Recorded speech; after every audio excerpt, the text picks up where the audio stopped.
These After the Collapse videos are geared towards making you think about the possible scenarios that might unfold if the grid were to ever go down for a prolonged period of time. If you enjoy this video, you can click on the playlist link in the description, which will take you to dozens of more videos of this sort.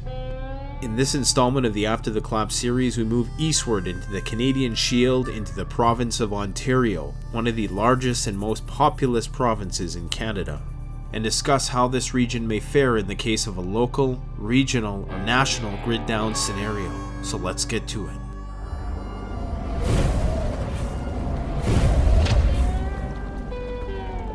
If you enjoy the After the Collapse series, please show your support for the channel by liking, commenting, and sharing this video on other social media platforms. Enjoy the video.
The Canadian Shield is a very large region of Canada that spans the provinces of Manitoba, Ontario, and Quebec. It extends from the Hudson Bay, which is a part of the Arctic Ocean, all the way down to the Great Lakes.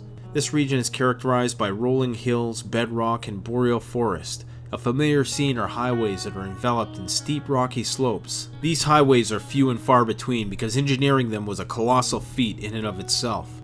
There is one main highway which spans the length of Ontario from Kenora to Sudbury, and that's the Trans-Canada Highway No. 1. For most people moving westward from the Great Lakes region, this will be the only way out, and for those moving eastward, the only way in.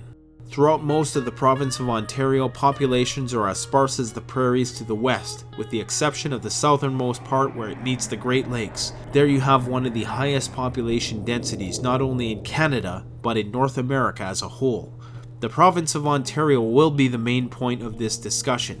Ontario is the fourth largest province or territory in Canada, comprising 1 million square kilometers. To put that in perspective, it's the size of California and Texas combined. It also has the largest population of any Canadian province at 13.6 million, most of which live around the Great Lakes region.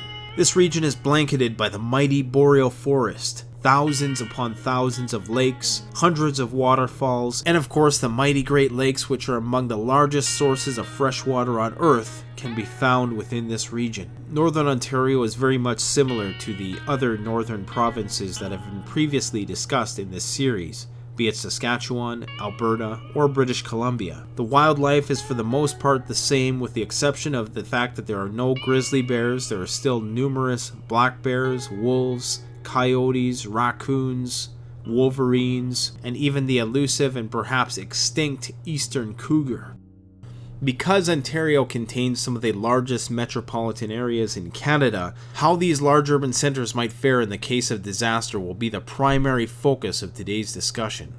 An often overlooked fact by rural-bound preppers who are looking to flee and avoid cities at all costs and shit hits the fan is that cities are often built where they were for a reason. Often that reason has to do with climate, trade routes, natural boundaries, geopolitics, or access to vital resources like water. Therefore, it should be anticipated that the rural sprawl that is fantasized about by many survivalists and preppers overlooks the reality of the abundance of resources which are to be had in urban environments. And although it's true that in a large-scale disaster scenario, without outside help, these urban environments will not be able to sustain the populations that currently inhabit them, there may well be enough vital and renewable resources available to sustain the lives of a significant portion of the population that lived there while the grid was up. While the self-sustaining lifestyle of rural communities is an appealing one for its minimalism and simplicity, the fact is that while the grid is up, the place to accrue wealth and power will be within these major urban centers. Scavenging in an urban environment would be very dangerous, especially in the case of a pandemic scenario where one risks contracting an illness. However, the payoff would be fruitful. The spoils of civilization housed in industrial parts of major metropolitan areas will provide an incredible amount of energy and sustenance in a relatively small package, in contrast to the never-ending battle with nature with small returns via the self-sufficient renewable rural lifestyle. Residing in a densely populated area won't be without its share of challenges. Gangs, desperate people, and martial law are very real threats that might force many to opt for a downgraded standard of living. The reality is, unless you're already an avid off-grid homesteader, the likelihood of your survivability off-grid post-collapse is minimal at best. Conversely, those who practice a self-reliant lifestyle right now may actually thrive in a post-collapse environment. The bulk of our discussion will focus around the region known as the Golden Horseshoe, one of the most populous regions in Canada. This region spans a distance of nearly 12,000 square miles and houses a population of nearly 10 million people. It is home to major urban centers like Toronto, St. Catharines, Oshawa, Mississauga, Hamilton, Kitchener, Barrie, and Guelph. Toronto being the largest census metropolitan area with nearly 6 million people, making it the fourth most populous city in North America after Mexico City, New York, and Los Angeles. It's important, however, to put the Golden Horseshoe into its true context, because the Golden Horseshoe itself is contained within a region known as the Great Lakes Megalopolis, which is home to cities like Chicago, Detroit, Pittsburgh, Cleveland, Ottawa, which is the capital of Canada, very much akin to Washington, D.C., and numerous other very large urban centers, which collectively provide life support to 60 million North Americans. It's safe to say that in the off chance of a Great Lakes megalopolis full-scale blackout grid-down scenario, it would not take long for the entirety of this region to descend into absolute pandemonium. Because this is one of the largest concentrations of people in North America, there are numerous threats which can lead to the compromise of critical infrastructural systems in this region. Among these threats are nuclear power plant disasters, pandemics, global conflict for which this region would most certainly be a target, terrorist attacks, even earthquakes, unique weather anomalies like ice storms which have hit this region in the past, cyber attack, forest fires, tornadoes, and nor'easters and blizzard-like conditions. We will delve into each one of these threats as they pertain to this region in greater detail. The Canadian government defines critical infrastructure as the processes, systems, facilities, technologies, networks, assets, and services essential to the health, safety, and security of the economic well-being of Canadians and the effective functioning of government. Of course, we all know that the effective functioning of government typically precedes the well-being of any populace. The Canadian government has identified 10 areas of critical infrastructure. Among them are health, food, finance, water, information and technology, safety, energy and utilities, manufacturing, government, and transportation. The areas of critical infrastructure that are impacted will depend on the disaster that affects the region.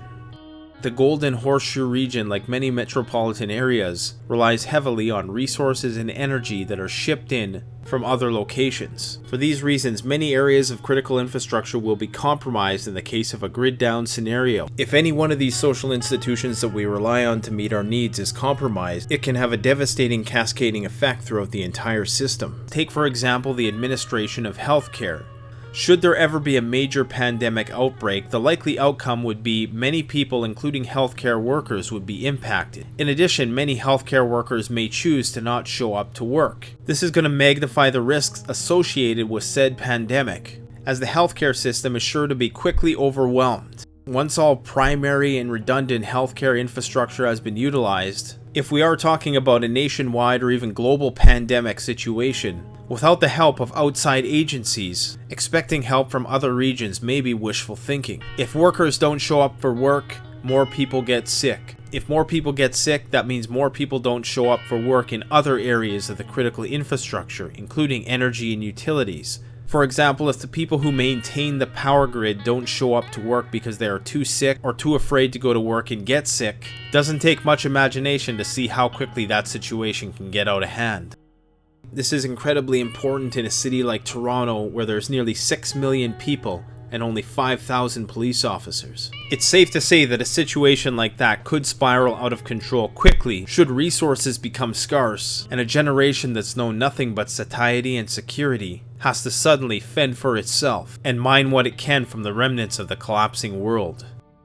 Much of Canada's power supply comes from remote hydroelectric dams, 60% to be exact. Many of these dams are north of the country. Should the power lines be compromised or the dams themselves fall victim to cyber attack, millions would be left without power.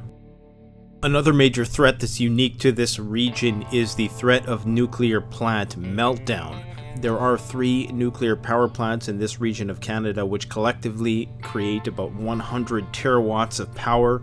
Those are in Bruce, Pickering, and Darlington. Of course, as demonstrated in the relatively historical recent events in Fukushima, the impacts of nuclear meltdown can be catastrophic and long-lasting. And of course, in the case of collapse, if these facilities could not be maintained, it would quickly contaminate the Great Lakes region. The truth is, however, this is just the tip of the iceberg when it comes to nuclear facilities in the Great Lakes megalopolis. The United States has numerous nuclear reactors and waste sites around this region, which would exponentially make this region more uninhabitable post-collapse. This is incredibly tragic as collectively the Great Lakes are one of the largest freshwater sources on Earth. Another potential crippling scenario that could befall this region would have to be the case of cyber attack. The head of Canada's main spy agency, CSIS, has reported that the possibility of a cyber attack that could have crippling effects on Canada's critical infrastructure is a serious possibility. While Canada works to increase its cyber defense capabilities, such as cyber weapons that disrupt online chat groups, shut down websites, or even destroy computer networks, there are still major gaps in Canada's cybersecurity strategy when it comes to protecting vital infrastructure that is connected to the internet. Things such as pipelines, power stations, and water treatment facilities are all susceptible to cyber attack. There are several reasons why the grid is increasingly more susceptible to cyber attack than it was in the past. For instance, many facilities move towards automation and automated remote monitoring and control. There has been a shift in focus from local markets to globalized markets. An increasing push to integrate systems for the sake of efficiency and create smart grids has with it the drawback of creating a vulnerability to cyber attack. Now, the demographics of Ontario are among the most unique on the planet Earth. It should be known that Toronto is heralded as being the most multicultural city on the planet. The majority of Toronto's population, or 51%, are born outside of Canada, and is home to nearly 230 different nationalities. Needless to say, this is going to make for some interesting fragmenting in the case of post-grid down societal collapse. While there is some self-inflicted ethnic and cultural segregation within the city of Toronto, compared to other places in the world, conflict between races and nationalities is very low. There's a general atmosphere of acceptance and tolerance within this region which would act as a buffer against conflict between different ethnicities and cultural groups. The actual crime rate of Toronto is very low compared to other major urban centers in North America. For example, the homicide rate in Toronto is only 1.4 per 100,000 residents. Compare that to the city of Philadelphia, which has nearly 19.6 murders per 100,000 people. Generally speaking, Toronto has one of the lowest crime rates of all Canadian cities. In a situation whereby the rule of law could not be enforced, people may be more generally well behaved here than in other major urban centers in North America. In addition, because many of the racial and religious divides are not as deep as they are in some American cities, it's likely that race and religion will be less a causal factor in social unrest, as they might be in cities within the United States, where struggles between racial and religious groups have an extensive history of conflict with one another. There are some things to take into account when talking about WROL in Toronto. For one, due to having the highest population of any Canadian city, you're also going to have the highest concentration of gang activity. Gangs such as the Bloods, MS-13, the Jamaican Posse, the Triads, the Hells Angels, and the Red Devils are among the many gangs that are vying for power within this region when the grid is up. It should also be known that Kingston, Ontario is considered the penitentiary capital of Canada, housing nearly 9 correctional institutions within that area. While most of these prisons are minimum to medium security, there is a maximum security institution called Millhaven, as well as numerous psychiatric holding facilities throughout this region. How the government might deal with inmates post-collapse is anybody's guess. It's important to remember that many of the people within these facilities have families, and some of them are members of gangs. In the case that government agencies abandon these individuals after a shit hits the fan scenario, they are likely to find a way out somehow. Canada is not particularly renowned for its preparedness culture. However, due to the size of Ontario and its population, prepping groups like the Ontario Preppers Network or the United Survivalist Network of Ontario put this region on the map as a hotspot for survivalist culture. There's also an annual Survivalist Expo. This year it's taking place in Kawartha Lakes, Ontario on July 8th to July 10th. More information can be found out about this expo through the link in the description. If you're interested in learning more about Canadian preparedness, you can check out the Ontario Preppers Network. Go subscribe to the Prepper Logic channel. The channel is run by Che Bodie, who also runs the Ontario Prepper Survival Network. In addition, not too far north of Toronto is ARC-2, the world's largest private constructed nuclear fallout shelter. This 10,000 square foot structure is composed of 42 school buses which are buried underground and then covered in concrete, upon which 14 feet of earth were piled on top of for fallout protection. The shelter itself is powered by redundant diesel generators, a well for potable water, and a large septic tank. Bruce Beach, the creator of the ARC-2 shelter, in typical Canadian fashion, welcomes everyone regardless of religion, race, nationality, or political views to come and visit his ARC-2 shelter. The proximity of the ARC-2 shelter to the Toronto region and the facility's popularity may deter some from wanting to seek this out as a safe haven in the case of a grid-down scenario. These two factors alone pose numerous security risks to the ARC-2 shelter. It would take a large and dedicated group to defend the ARC-2 shelter from the overwhelming swarms of refugees that might be pouring in from the Golden Horseshoe region. And while the mantra of being less concerned with personal survival and more focus on reconstructing the world after a cataclysmic disaster, the feasibility of relying on the ARC-2 as a safe haven from the tribulations of post-collapse would be very naive. The Golden Horseshoe region would have to be the worst place to be in Canada in the case of a highly transmissible and lethal pathogen. The high population density and the panic that follows are sure to create a precarious situation, to say the least. For example, in the severe acute respiratory syndrome outbreak of 2003, also known as the SARS outbreak in Toronto, in spite of the relatively low casualties, it was the atmosphere of uncertainty that resulted in many people not wanting to come to work, many of which chose to resign instead of put themselves at risk of contracting this disease. This in turn limited the health region's ability to respond, thus likely leading to more casualties than would have been had those people had gone to work.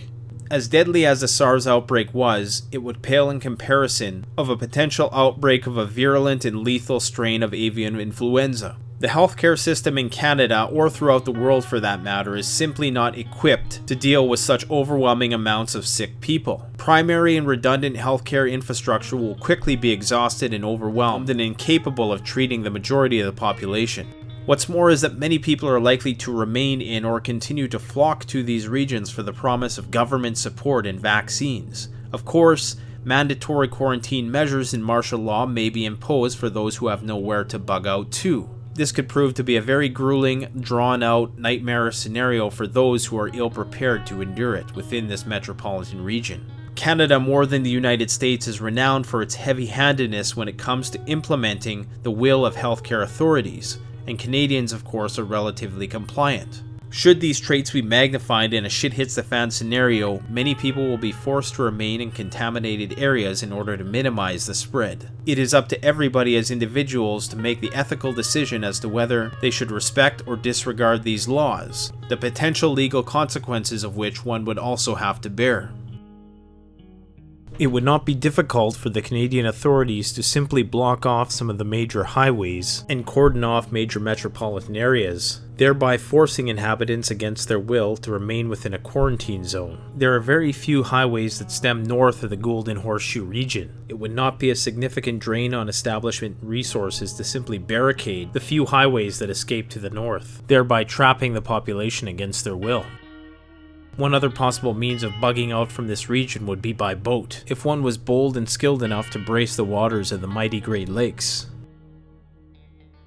An interesting case study to imagine how things might play out within this region is the North American ice storm of 1998. Although this storm did not take place in the Golden Horseshoe region, it affected a population which was demographically very similar.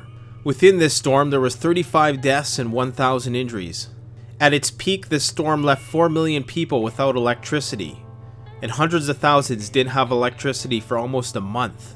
Contrary to what many survivalists might anticipate, this storm seemed to bring out the best in people as opposed to the worst. People for the most part were largely cooperative. However, that may have something to do with the fact that 16,000 military personnel were called in. The cold weather and the ice was incredibly immobilizing, so even if somebody did want to loot, they would be severely limited by environmental conditions. While there were many problems such as flooding and fire, because this was a regional disaster which was limited in scope, it was able to draw on the full federal assistance of Canada and the United States. In the case of a much larger disaster impacting this region, those resources may not be available, and unlike the storm of 1998, waiting on help from the federal government could be a futile and dangerous pursuit. Surprisingly, only 35 deaths were attributed to this massive ice storm. If the same widespread power outage had happened somewhere which was much warmer, chances are the outcomes might have been very different. While most Canadians tend to be very law-abiding in nature, should the supply lines to the Golden Horseshoe region ever be impeded, and resources become so scarce that it leads to deprivation amongst the general population, it's safe to say that this culture of social niceties which we pride ourselves on as Canadians will quickly wither away and be replaced by the survival instinct. Canada and Southern Ontario have some of the highest standards of living on the planet. Thus, any downgrade in standard of living will be severely felt by people whose survival instincts have all been atrophied. A much higher proportion of people in Western Canada still possess the skill sets needed to grow their own food and live off the land. This is not the case in the Lake Ontario megalopolis, where many people have experienced nothing but the urban landscape their entire lives. Thus, the only mode of subsistence at their disposal will be to scavenge off of what remains in the cities.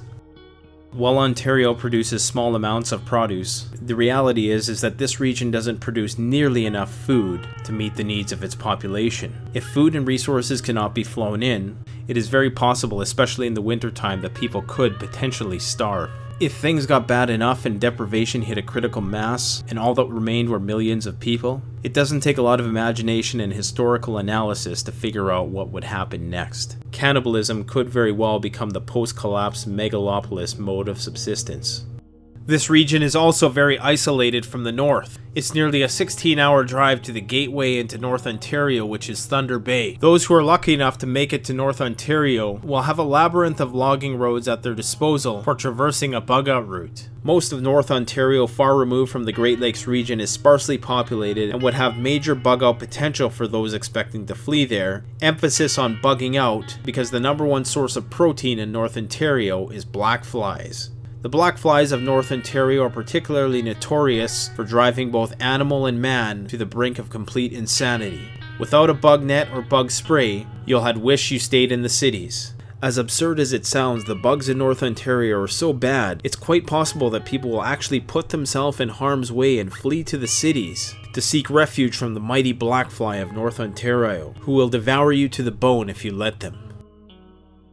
Highway 401 and Quebec Route Auto 20 collectively form what's called the Quebec City to Windsor Corridor, a region which is home to 18 million people, or half of Canada's population. Part of the 401 passes through Toronto and is considered North America's busiest highway and one of its widest. The 401 highway spans 800 kilometers from Quebec to Windsor, Ontario. It supports nearly 500,000 vehicles every day. If there ever was a place to not be and shit hits the fan, it would have to be the 401 highway.